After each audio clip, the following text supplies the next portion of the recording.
Good afternoon, people of Earth. Or Earth. I don't care where you hail from, I really don't. You can come from the fucking ass crack of the end of the universe. I don't give a shit. But if you listen and enjoy, hey, it's all good. Today, I will be reading A Man with Two Lives by Ambrose Bierce. Short, just a moment. How's everybody doing today? Good? You having a great day? Tickle you? This lovely thing that we do? I don't know. I don't know what keeps you people going.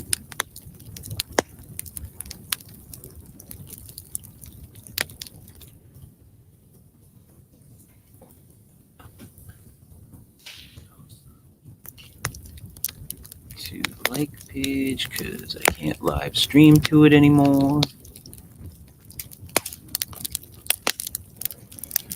Because for some reason, Facebook banned me from live streaming, but didn't tell me why, or give me any indication as to how long the ban is for. Just that I'm banned temporarily.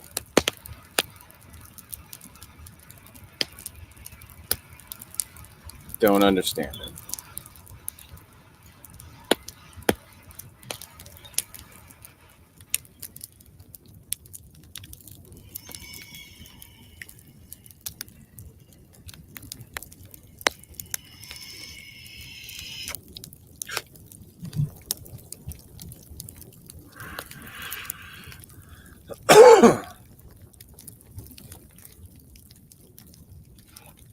Citrus farm to get going, huh?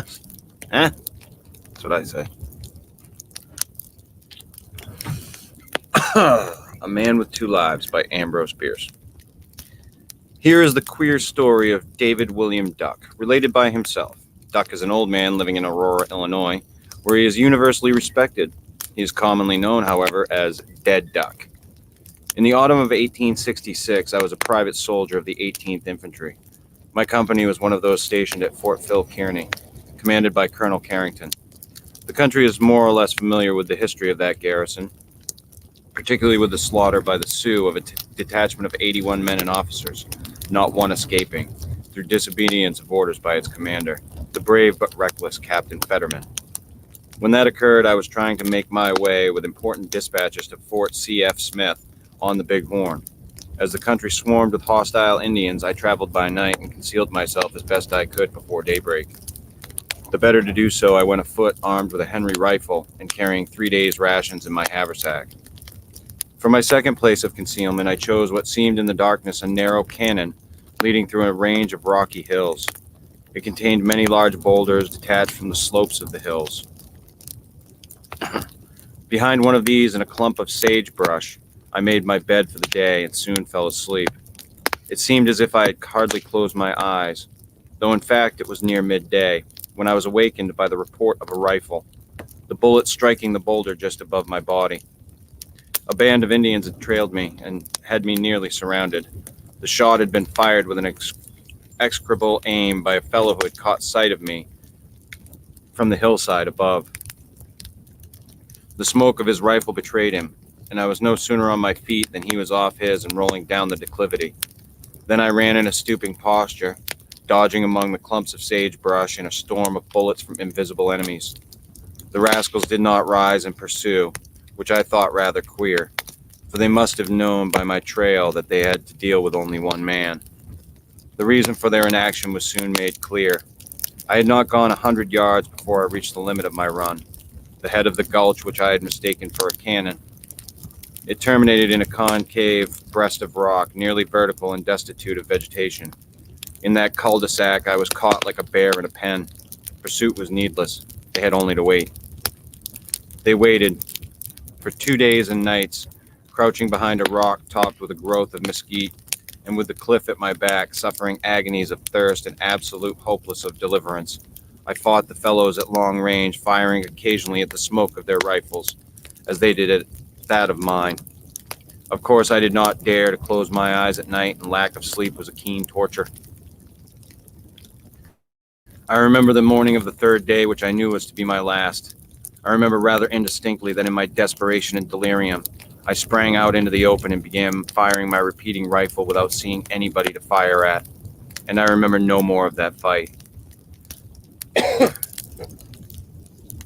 The next thing that I recollect was my pulling myself out of a river just at nightfall. I had not a rag of clothing and knew nothing of my whereabouts. But all that night I traveled, cold and footsore, toward the north. At daybreak I found myself at Fort C.F. Smith, my destination, but without my dispatches. The first man that I met was a sergeant named William Briscoe, whom I knew very well. You can fancy his astonishment at seeing me in that condition, and my own at his asking who the devil I was. Dave Duck, I answered. Who should I be? He stared like an owl. You do look it, he said, and I observed that he drew a little away from me. What's up, he added. I told him what had happened to me the day before.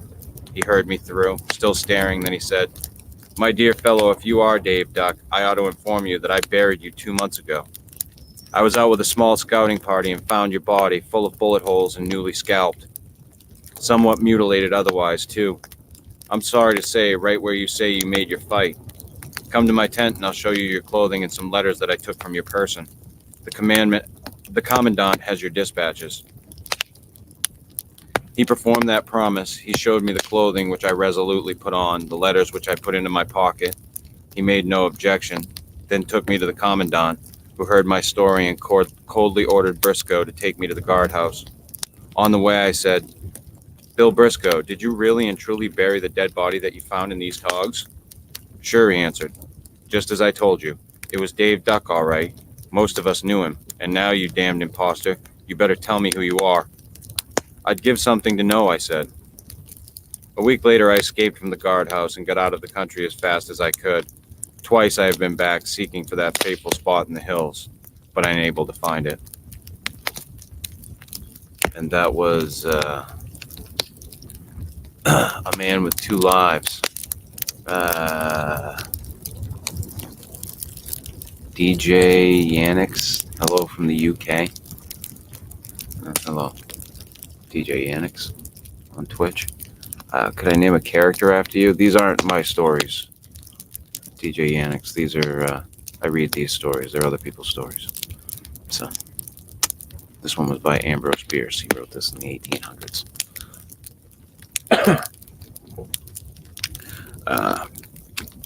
And yeah, I enjoy a lot of Ambrose Bierce stuff. He definitely influenced Poe and Lovecraft. So it's really cool. His stories are extremely dark for their time, and I enjoy them thoroughly. It's hard to pour through his stuff. He's got a lot of stuff that's really, really. It's just the complete works of Ambrose Bierce. A lot of it's like letters and stuff. Really, so it's hard to find. Good stuff that I can read where it's a story rather than just a little thing that he wrote that they threw in there. So, but yeah, I hope you all liked it, and maybe I'll do another one today. Who knows? But until then, toodles.